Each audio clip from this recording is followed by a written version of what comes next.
Hi, welcome back to my video. Let's rock and roll.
Pada video kali ini, saya akan coba membahas tentang 5 skill negosiasi yang wajib dimiliki untuk mencapai sukses.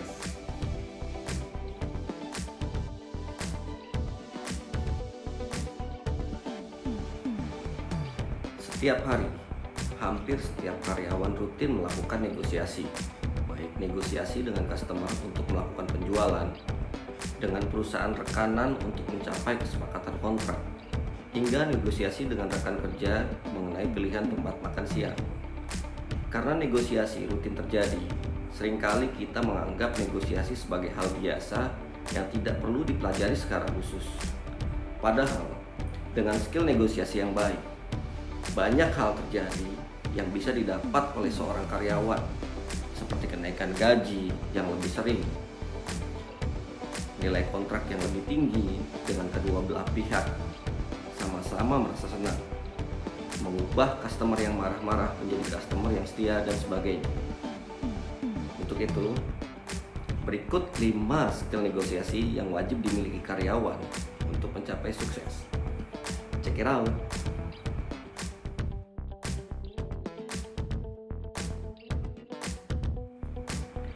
Yang pertama adalah analisis masalah dan solusi.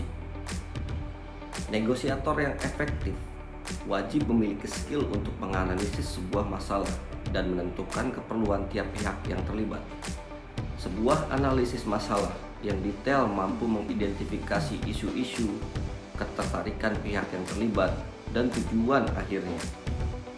Setelah memahami masalah dengan jelas, kita akan lebih mudah untuk menemukan solusi atas masalah tersebut.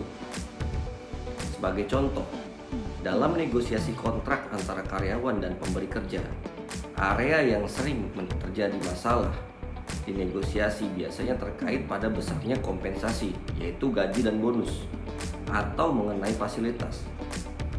Dengan mengidentifikasi masalah dari sudut pandang kedua belah pihak, keduanya dapat mengambil jalan tengah yang dapat diterima kedua belah pihak.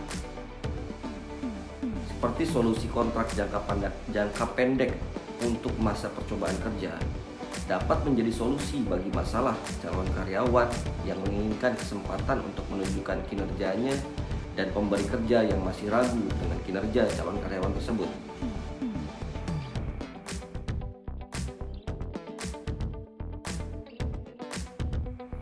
Yang kedua, yaitu persiapan. Sebelum memulai negosiasi, seorang karyawan yang memiliki skill negosiasi yang baik pasti melakukan persiapan untuk melakukan negosiasi tersebut. Persiapan yang baik dapat menjadi penentu penting dalam sebuah negosiasi. Sebagai contoh, dengan riset sederhana, saat ini kita dapat mengetahui latar belakang perusahaan atau seseorang secara online. Dengan mengetahui informasi latar belakang tersebut, seorang karyawan yang cerdas dapat memanfaatkan informasi tersebut untuk membangun keakraban atau membuat topik obrolan yang menyenangkan dan menghasilkan situasi negosiasi yang lebih kondusif.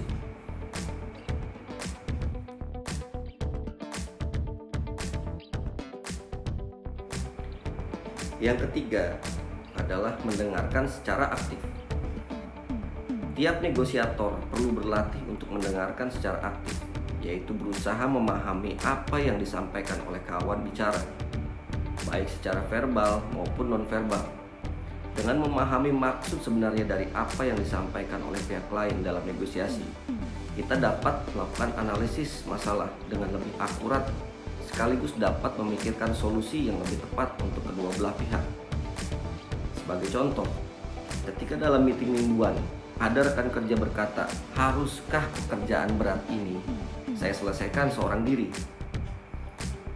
Seorang negosiator yang baik tidak akan merespon pertanyaan retoris tersebut dengan jawaban yang membuat rekan kerja tersebut semakin tertekan atau jengkel. Namun, dia dapat mendengar untuk berempati atau bahkan memberi solusi yang lebih baik bagi dirinya sendiri maupun rekan kerja tersebut.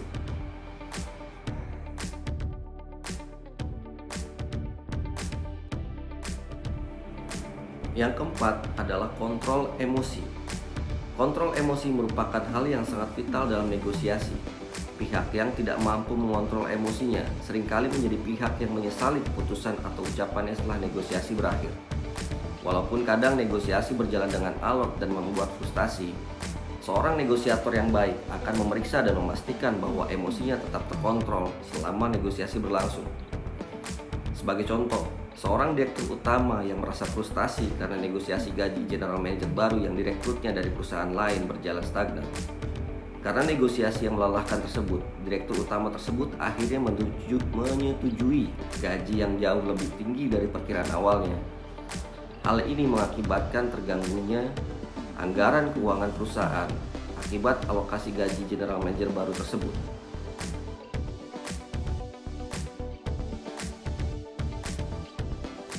Yang kelima, komunikasi verbal dan nonverbal.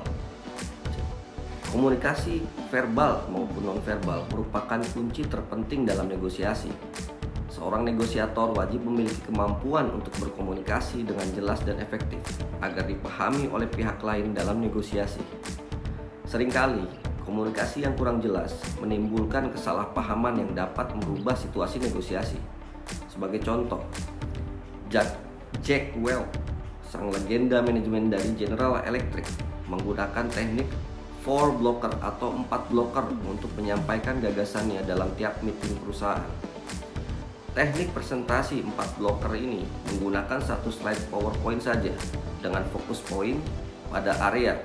Yang pertama what, yang kedua achieve, yang ketiga under the spotlight, dan keempat what's next. Teknik ini memaksa presenter untuk menyederhanakan sekaligus memperjelas apa yang ingin disampaikan. Dengan implementasi teknik ini, negosiasi dalam meeting General Electric berjalan dengan lebih efisien dan sekaligus efektif.